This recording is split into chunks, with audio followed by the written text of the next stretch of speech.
January 14th, 1979. Tommy DeSimone walked into what he thought was his ceremony. The room at John Gotti's crew headquarters in Queens. Empty chairs, empty promises. Tommy turned around and saw the gun. He knew, in that split second before the bullet entered his skull, he understood. Someone had given him up. Someone he trusted. Someone he made millions for. Someone who had protected him for nearly a decade. Paul Vario, his boss, his mentor, the man who gave him his first score. Paul Vario had just signed his death warrant. This wasn't some wise guy getting caught on a wire. This wasn't a rat-turning government witness. This was something far more calculated. Paul Vario didn't go to the FBI. He didn't testify in court. He made a different kind of deal, one the Gambino family could accept, one that avoided a war nobody could win. He stopped protecting Tommy DeSimone. And in the world of organized crime, removing your protection is the same as pulling the trigger yourself. This is the story of how mob politics, interfamily diplomacy, and cold survival calculations sealed Tommy's fate. How a capo's silence became a death sentence. How the murder of Billy Batts 9 years earlier finally came due. And why Paul Vario's betrayal was the smartest, coldest, most ruthless decision of his criminal career. But here's what nobody talks about. Paul knew about Billy Batts within 3 days of the murder. He knew Tommy killed a made man. He knew the Gambinos would want blood. And for 8 years, he said nothing. He protected Tommy anyway, until protecting him became more dangerous than giving him up. Let's start with what Paul Vario actually was. Not the movie version, the real man. Paul Vario was born in 1914 in New York City. By the 1960s, he was a capo regime in the Lucchese crime family. A captain. He ran one of the most profitable crews in Brooklyn. His operations included illegal gambling, loan sharking, extortion, labor racketeering at Kennedy Airport, burglary rings, and occasional murder contracts. His crew generated millions annually. He wasn't flashy. He was a builder, a strategist, a diplomat who understood that in the mafia, survival meant managing relationships as much as managing money. Vario controlled labor peace at Kennedy Airport. Airlines, cargo companies, freight forwarders, they all paid tribute to avoid strikes, slowdowns, and problems. It was a protection racket that generated steady, reliable income. No headlines, no heat, just consistent cash flowing upward to the Lucchese family administration. That's what made Vario valuable. He was a earner who kept his operations quiet. In 1965, Vario brought Tommy DeSimone into his crew. Tommy was 19, big kid, 6 feet 2 inches, massively built, hot-tempered, violent. Tommy's older brother Anthony was already in the crew. His sister Dolores was married to another Lucchese associate. Tommy grew up around wise guys. This was the family business. Tommy was exactly the kind of guy you wanted for certain jobs. He didn't ask questions. He didn't hesitate. You needed someone hurt.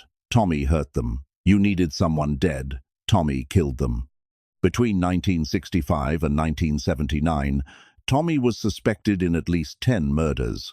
Most were never solved. That's how he earned his reputation. Tommy was a weapon, but weapons are only useful when you can control them. Here's what you have to understand about the mafia structure. Tommy DeSimone was not a made man. He was an associate. He hadn't been formally inducted. Why? Because his father wasn't a full-blooded Italian. Tommy had Irish blood through his mother. Under traditional mafia rules, that disqualified him from becoming a made member. So, despite all the murders, all the scores, all the money he earned, Tommy would always be an outsider. He could get close, but he could never be fully inside. That fact ate at him, and it made him reckless. Now, let's talk about Billy Batts. William Bentvena, known as Billy Batts, born in 1921, a made man in the Gambino crime family. Billy was a soldier, a respected earner. In 1964, he got arrested on narcotics trafficking charges. He went away for 6 years. While Billy was in prison, the world changed. His territory got absorbed. His rackets got taken over. His respect got forgotten by the younger guys coming up. June 11th, 1970. Billy Batts got released from prison. There was a welcome home party. The Suite, a nightclub in Queens. Henry Hill had a piece of the club. The place was packed. Wise guys from multiple families. Celebration, drinks, the whole thing. Tommy DeSimone showed up. So did Jimmy Burke. So did Henry Hill. At some point during the night, Billy Batts made a comment to Tommy. The exact words are disputed. Some say Billy told Tommy to go get his shine box. Hey, Tommy, if I was going to break your balls, I'd tell you to go home and get your shine box. A reference to when Tommy was a kid shining shoes. Some say Billy just busted his balls about something else. Doesn't matter. What matters is Tommy felt disrespected by a made man in front of other people. Tommy snapped. He attacked Billy Batts right there in the club, beat him with his fists. Jimmy Burke joined in. They dragged Billy outside, threw him in the trunk of Henry Hill's car, and drove to a location in Connecticut. Billy was still alive when they opened the trunk. Tommy stabbed him multiple times. Jimmy shot him. They buried his body. 6 months later, they had to dig it up and move it because the property was being developed. They reburied Billy Batts in a different location. That's the murder. But here's what happened next, and this is where Paul Vario's calculation begins. Within 3 days, Paul Vario knew. Henry Hill told him, "You don't kill a made man from another family without your boss finding out." The question was, what would Paul do about it? Under Mafia protocol, you can't kill a made man without permission from the commission.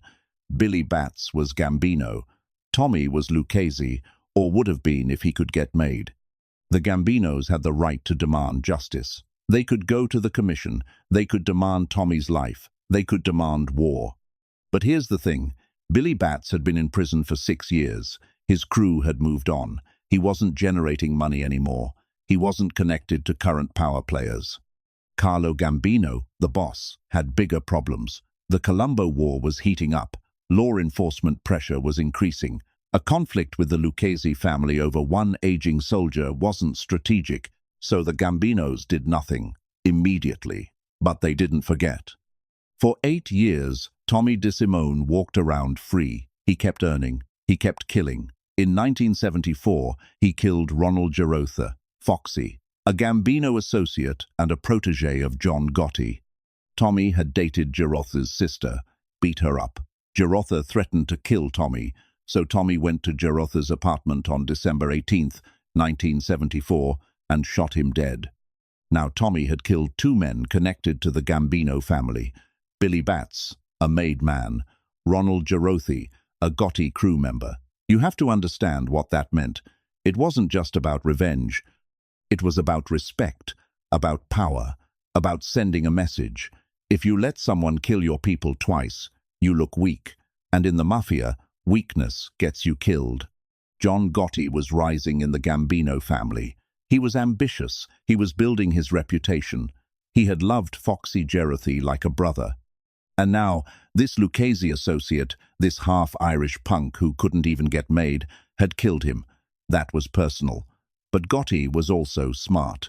He didn't move without permission. He waited. He built his case. He let the anger simmer. By 1978, the situation had changed. The Lucchese family was under pressure. Law enforcement was investigating the Lufthansa heist. Jimmy Burke was killing witnesses. Tommy was involved. The heat was increasing. Paul Vario was facing his own legal problems. The careful, quiet operation he'd built was coming apart.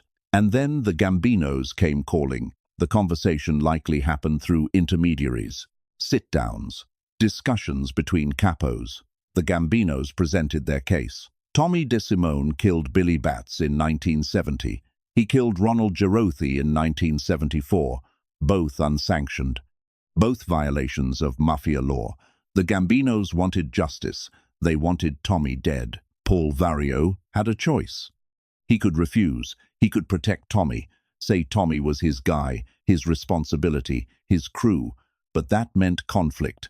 That meant the Gambinos would escalate. They'd go to the commission. They'd make it formal. And if the commission sided with the Gambinos, which they would, because the law was clear, Paul would look weak. he'd be ordered to give up Tommy anyway. Or worse, the Lucchese family would have to go to war with the Gambinos to protect one associate who couldn't even become a made man. Or Paul could agree, quietly, no public announcement, no formal hearing, just remove his protection. Let the Gambinos handle it. Keep the peace. Avoid a war. Maintain interfamily relations. Sacrifice one man to save the larger structure. Paul Vario chose survival. He chose the family over Tommy. He chose politics over loyalty. But he did it in a way that gave him deniability. He didn't order the hit himself. He didn't tell the Gambinos where Tommy would be. He simply stopped saying no. He stopped protecting Tommy. He let it be known, through the right channels, that if something happened to Tommy, the Lucchese family wouldn't retaliate. That was the signal. That was the green light. In late 1978 or early 1979, the Gambinos made their move. They set up the trap. They told Tommy he was being made. Finally, after all these years, after all the work, he was getting his button. He was going to become a made man. They told him to come to a location in Queens, John Gotti's crew territory. They said there'd be a ceremony. Tommy believed it. Of course he did. This was what he'd wanted his entire life. Recognition, respect, to be formally inducted into the family. He got dressed up. He went to the location. The room was empty. No ceremony, no family members. Just an empty room and men with guns. According to mob informant Joseph Iannuzzi, Thomas Agro killed Tommy. According to Henry Hill, John Gotti killed him personally. Either way, Tommy DeSimone was shot in the head. His body was never found. On January 14th, 1979, his wife Angela reported him missing. He was 28 years old. Here's what happened to his body. Multiple theories. Some say it was buried in a mob graveyard in Queens. Some say it was put through a meat grinder. Some say it was dumped in the ocean. FBI never found it. To this day, Tommy DeSimone's murder is officially unsolved, but everyone in the life knew who did it, and everyone knew why. Paul Vario never spoke about it publicly. He didn't have to. The message was clear. He had made the calculation. One man's life versus the stability of the family, personal loyalty versus institutional survival, and he chose the institution. But let's be clear about what Paul actually did. He didn't betray Tommy in the traditional sense. He didn't rat to the police. He didn't wear a wire. He didn't testify. In the world of organized crime, those are betrayals. What Paul did was abandon Tommy. He withdrew protection. He made Tommy fair game. That's different. That's politics. Think about it from Paul's perspective. He's a capo. He's responsible for dozens of men. He's responsible for millions in revenue. He's responsible for maintaining relationships with other families. Tommy had killed 2 Gambino-connected men, unsanctioned. That violated mafia law. The Gambinos had a legitimate grievance. If Paul protected Tommy, he'd be starting a conflict that could get many people killed. His own crew, his family, innocent guys who had nothing to do with Tommy's murders. Paul Vario had built his career on being smart, on managing risk, on keeping things quiet. Tommy DeSimone was the opposite. Tommy was loud, violent, uncontrollable. He attracted attention. He created problems. And now he'd created a problem Paul couldn't solve without sacrificing him. So Paul made the cold calculation. Tommy was an associate, not a made man. He couldn't even become one. He was valuable as a weapon, but weapons can be replaced. The relationship with the Gambino family couldn't be replaced. The peace between the families was worth more than one man's life. Was it betrayal? Depends on your definition. In the civilian world, yes, absolutely. But in the mafia, loyalty has limits. You're loyal up until loyalty threatens the larger organization. Then you make the call. Paul made the call. And here's the thing nobody wants to admit. Paul was right. Strategically, he was right. Giving up Tommy avoided a war. It maintained interfamily diplomacy. It kept the Lucchese family strong. It showed Paul understood the bigger picture. He wasn't some street thug who'd go to war over personal loyalty. He was a businessman who made hard decisions. But it destroyed any illusion of loyalty in his crew. Henry Hill saw what happened. Jimmy Burke saw it. Everyone in the crew saw it. Your boss will give you up if it serves his interests. That's the lesson. That's what Paul's decision taught them. And when Henry Hill eventually flipped and became a government witness in 1980, you have to wonder if Paul's betrayal of Tommy played a role. If Henry thought, why should I stay loyal to a family that doesn't stay loyal to me?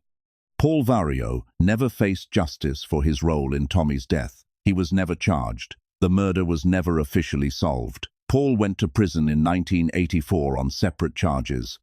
Extortion related to his airport operations. Henry Hill testified against him. Paul was convicted. He got sentenced to 10 years. He died in federal prison in 1988. Respiratory failure. He was 73 years old. John Gotti became boss of the Gambino family in 1985. He died in prison in 2002. Jimmy Burke died in prison in 1996. Henry Hill died in 2012, still in witness protection. Tommy DeSimone's body was never found. No funeral, no grave. He just disappeared, like he never existed. That's what happens when your boss decides you're not worth protecting anymore. So what does this story tell us about the mafia? About loyalty? About power? It tells us the mafia isn't about honor. It never was. It's about business. It's about power. It's about survival. Loyalty is a tool. It's useful when it serves the organization. But when loyalty becomes a liability, it gets discarded. Paul Vario understood that. He understood that keeping Tommy alive threatened his position, his crew, his family, so he let Tommy die. It also tells us that violence has consequences. Tommy DeSimone thought he could kill anyone who disrespected him. He thought being useful to Paul Vario would protect him. He was wrong. Every murder he committed created an enemy. Every unsanctioned hit created a debt. Eventually, those debts came due, and when they did, Paul wasn't there to cover them. The murder of Billy Batts in 1970 created a chain reaction that took 9 years to complete. The Gambinos remembered. They waited. They built their case. They approached the Lucchese family through proper channels. They used the rules of the mafia to get what they wanted, and they got it. Because Paul Vario valued peace more than he valued Tommy DeSimone's life. Here's the final truth. Paul Vario didn't snitch on Tommy in the traditional sense. He did something worse. He made Tommy believe he was protected. He let Tommy operate for years thinking he had backing. He let Tommy kill, steal, and earn believing his boss had his back. And then, when the bill came due, Paul stepped aside. He didn't defend Tommy. He didn't fight for him. He just let it happen. That's the real betrayal, not the act itself, the illusion that came before it, the belief that loyalty meant something, that family meant something.